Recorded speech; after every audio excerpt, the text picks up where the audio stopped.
One of the questions I would often get over and over again in clinic in the setting of a genetic diagnosis was, could anyone have told me this information sooner?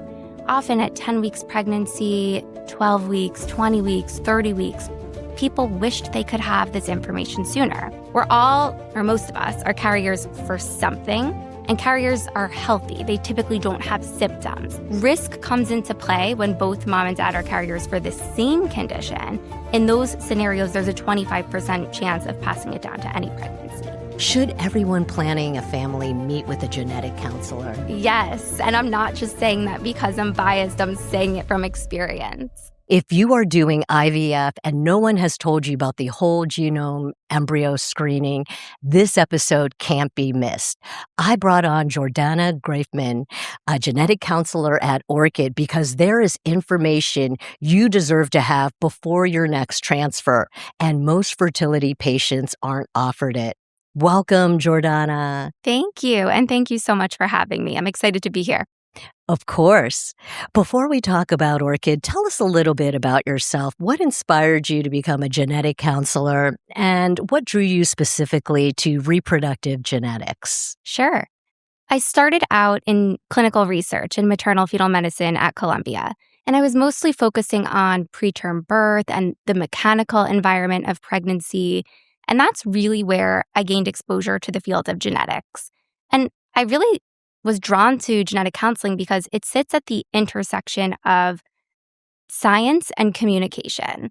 I really liked how quickly the field is evolving, and I liked all of the different roles that a genetic counselor can play, from direct patient care to working in research to having roles in advocacy, education. And so with all of that, I got my master's in genetics and genetic counseling at Columbia. And when I graduated, I moved out to LA, and I joined a maternal fetal medicine practice called Center for Fetal Medicine. And while I was there, I counseled mostly patients with high-risk pregnancies. So everything from ultrasound abnormalities to high-risk genetic screening results to complex genetic diagnoses, family histories. And one of the questions I would often get over and over again in clinic in the setting of a genetic diagnosis was, could anyone have told me this information sooner?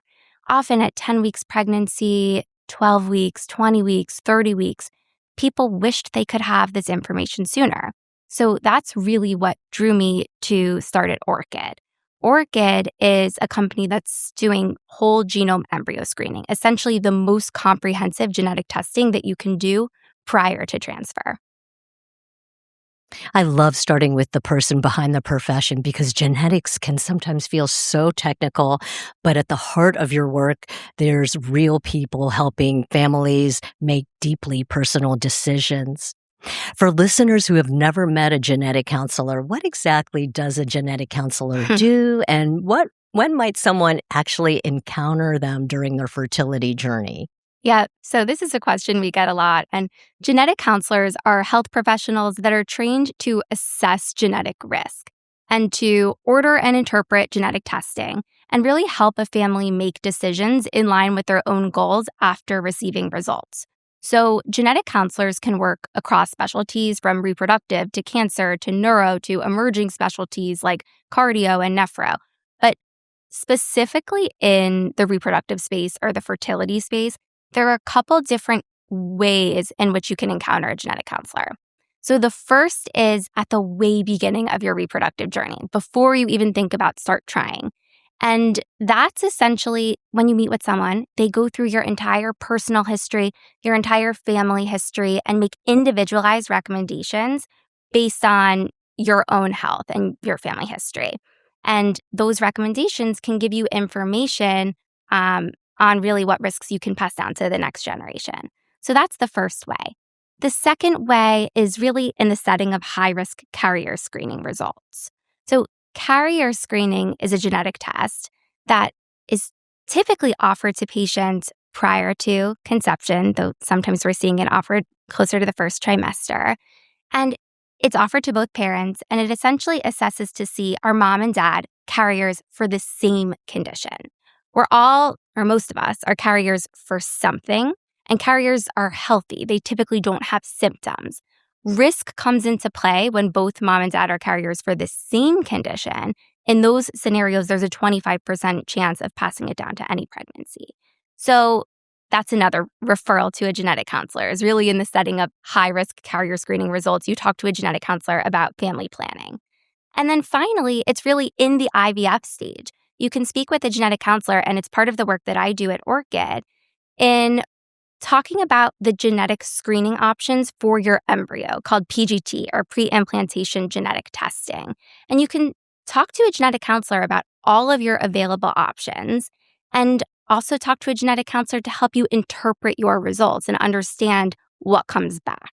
For someone who's just starting IVF and never heard of whole genome screening, how would you explain what Orchid does in plain language? Yeah. So most people who are going through the IVF process have a genetic screening offered to them on their embryos called PGT-A, or PGT for aneuploidy. And this is essentially a screen to see, are there any extra or missing chromosomes? And this looks to see, are there conditions that are not compatible with life? It also screens for some genetic conditions like Down syndrome.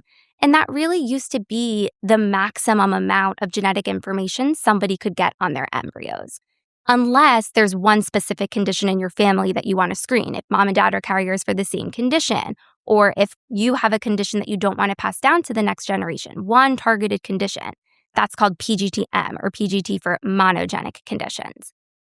Whole genome embryo screening takes a significantly more comprehensive approach to looking at the genetic material in an embryo biopsy. So with whole genome embryo screening, yes, of course, we get the information on the chromosomes. Of course, we're getting information if there's a specific condition that runs in your family that you want to screen for. But we're taking a much deeper dive, and we're able to get more information about thousands of other conditions that would be honestly missed by standard PGT-A alone. So standard PGT tests less than 1% of an embryo's genome, while Orchid analyzes 99%. What does that actually mean for patients? Yeah.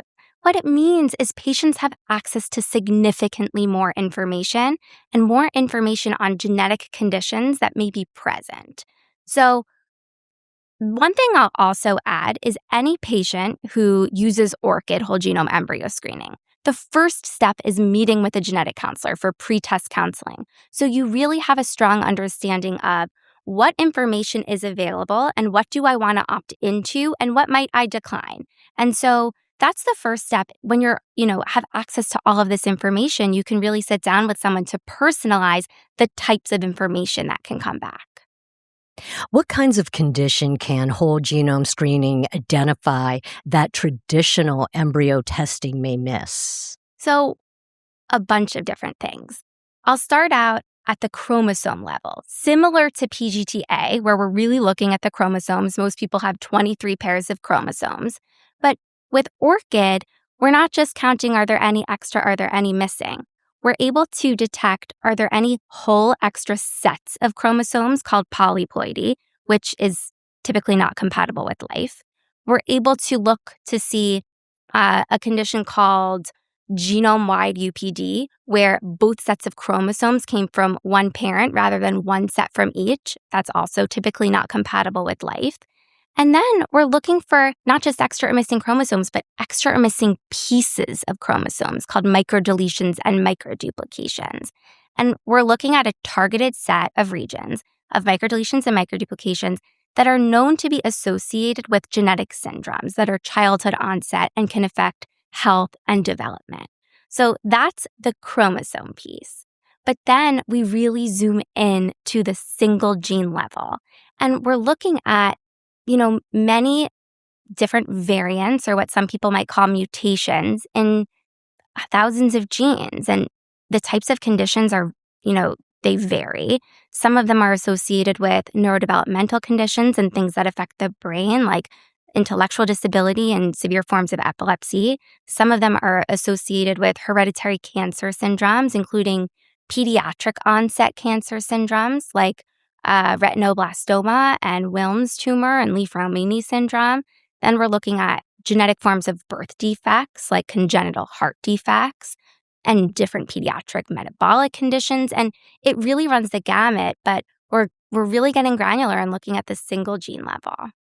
Many people assume that if they're healthy, their future children will automatically be healthy. Yeah. What are some misconceptions about inherited disease risk? Yes, it's a good point you bring up. And just because you yourself are healthy does not necessarily tell us everything about the risks you could pass down to the next generation. With genetics, there are all different forms of inheritance. So yes, there's something called autosomal dominant inheritance, where if you have a genetic condition, there's a 50-50 chance that can be passed down to your kids. That's, pretty simple. But then we have recessive inheritance, where both parents are silent carriers. They don't know about it. Their kids could be affected. We have X-linked conditions, where typically mom is a carrier and she can pass down that condition 50-50 to her male children. And then we have de novo variants, or what we call sporadic variants. These are genetic changes that are not passed down from either parent. They typically happen around the time of conception. And we can see sporadic genetic changes in an embryo or in a person that weren't passed down from either parent. How common is it for prospective parents to discover unexpected genetic risks during preconception testing? It depends on the type of preconception testing that was ordered. So right now, like I talked about, most people are getting offered carrier screening, but carrier screening comes in all shapes and sizes. Some people are offered carrier screening panels with 3 genes. Some people are offered carrier screening panels with 800 plus genes. So that's the first thing in that it really depends. But, on average, I've heard statistics out there, and this can never be a perfect science because of all of the discrepancies, but I would say, anywhere between 1% to 2% or 2% to 3% of parents are carriers for the same condition as one another. But carrier screening isn't the only type of genetic screen that's available to you before pregnancy.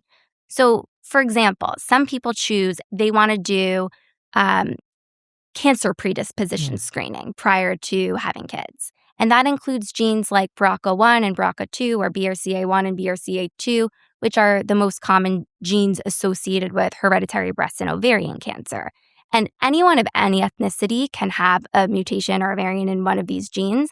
But in the Ashkenazi Jewish population, the carrier frequency is 1 in 40. So 1 in 40 people in that population would have a BRCA mutation that can affect their own health, and 50-50 chance of passing that down to their kids. Can genetic testing identify risks for conditions that don't currently exist in the family's history? Yes, absolutely. And I think that's a really important point to hammer home, is that sometimes genetic conditions can happen sporadically. Sometimes people don't know they're carriers for the same thing as their partner. And in those cases, that condition does not run in your family. We would be surprised to see it in your family. And so, yes, the answer to that question. And that's part of the reason, we have such comprehensive genetic screening of our embryos, because that's one of the things we're able to assess. Who is the ideal candidate for Orchid's embryo screening? Is this something every IVF patient should consider, or is it most valuable for only certain situations? So, of course, I think that Orchid's whole genome embryo screening could be beneficial to anyone, because we are looking at very severe conditions.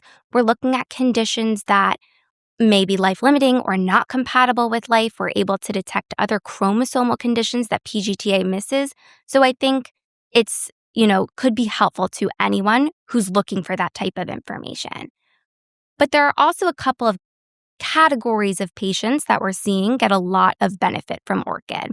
So the first is our information-seeking patients who come to clinic who say, I want to do as much as possible to reduce risk for a certain type of condition, or I want to do as much as possible to reduce risk for hereditary cancer syndromes in my kids. That's one type of patient, really information-seeking. Another is patients who have PGTM requests. So essentially conditions that run in their family, or they learn they're carriers for the same thing, but the genomic region is really complex to screen for. So we're seeing a lot of patients' PGTM requests that get rejected from other labs, Orchid is able to detect because we have strong genomic coverage of a lot of different regions. So that's another group of people. Another is fathers 40 and up, because we know that every year dad gets older, there's an increased risk in their kids for these de novo or sporadic variants. And then we're seeing a lot of patients who are using donors, embryo donors, sperm donors, egg donors, where they don't have any genetic or family history on that individual. And so they want the maximum amount of information that's available. And then we have a large group of people who come to Orchid who have children at home or a family member with a de novo variant, one that happened sporadically, because a lot of labs have a hard time detecting those, but we're often able to take those cases. At what point during the IVF process would Orchid's testing be incorporated? Yep. So it happens after embryo creation. So the process is the patient or the donor goes through their egg retrieval. The embryos are created in the lab. The team lets those embryos grow for about 5 to 7 days. And then the embryologist takes a biopsy out of the outer layer of the embryo, about 5 cells, and sends that embryo biopsy over to Orchid for analysis. So it happens, 5 to 7 days after the egg retrieval. Timing is so important Yeah. for IVF patients. When reviewing an embryo report, what information is most important for patients to understand first? I do a lot of post-test counseling. So one thing that I like to ground these conversations with is what screening was performed and also what screening was not or cannot be performed. So I always like to do a review of that first. With this genetic screening, there's no way we can screen for every single genetic condition under the sun. And not every condition is genetic. There's, not every condition we can point to as single genetic cause. So I like to remind patients that as comprehensive as this screening is, we can't eliminate risk for every single thing. But then I really get granular in, okay, first looking at the chromosome section. Are there any extra or missing chromosomes? That's what we call the ploidy. Then we look at the microdeletions and microduplications. Were any of those detected? If yes, what are the symptoms and what can we expect?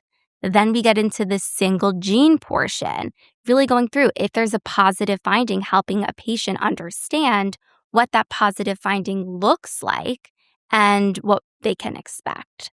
So really answering any questions along the way that the patients might have. How do fertility patients typically use the information from an Orchid report when deciding which embryo to transfer? Yep. So with this, there's comprehensive post-test counseling. So these patients are meeting with a genetic counselor, so they have a strong understanding of the type of information that came back in every category on every embryo. And then they take this information back to their REI, back to their IVF clinic, so that they can make the best decisions with this genetic information and with any other information the IVF clinic has as well. If someone only has 1 or 2 embryos, how does this information affect decision-making? So I think a misconception is that if you only have 1 or 2 embryos, there's no reason to do whole genome embryo screening. And I actually think that that's not right for all patients. We have many patients who come in just for screening of 1 or 2 embryos. The reason is we're looking for serious conditions and conditions that might not be compatible with life that a lot of people would want to know about prior to transfer. And so with that information, somebody might feel really reassured about their 1 or 2 embryos, or some of them might get results back and say, I want to try my best to do another retrieval and create another batch. And I think this information can really guide the path forward.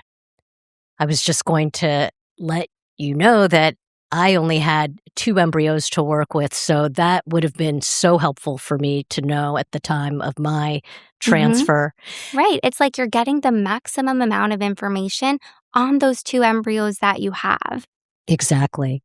Genetic counseling sits at the intersection of science and some of the biggest decisions people will ever make. What's that experience like for you as a counselor? It's honestly an honor to be able to sit with these patients during these big life decisions and moments. And it's also nice that my training and education plus experience has allowed me to really provide help and support for patients who are making these decisions. What strikes me the most about your work, it requires both scientific expertise and a tremendous amount of compassion. Many of my listeners have experienced miscarriage or failed transfers or pregnancy loss. How do you counsel someone who is hopeful but also terrified? Mhm. Well, one thing I'll say about miscarriage and pregnancy loss and failed transfers, these are some of the only types of loss in our society where there aren't cultural norms around how to act.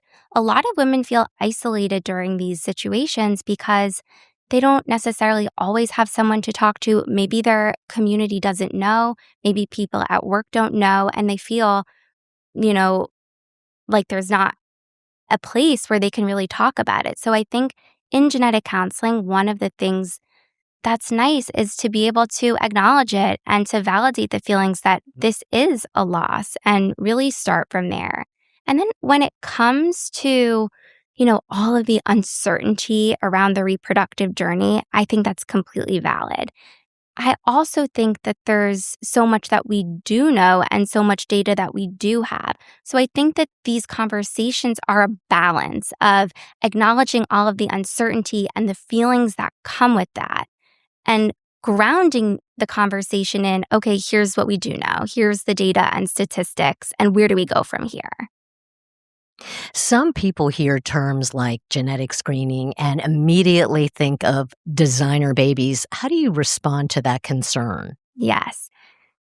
The term designer baby implies that you're able to go into the genome and design and pick things and select traits and attributes that you want to see in your child. And the truth of the matter is, that's not even possible.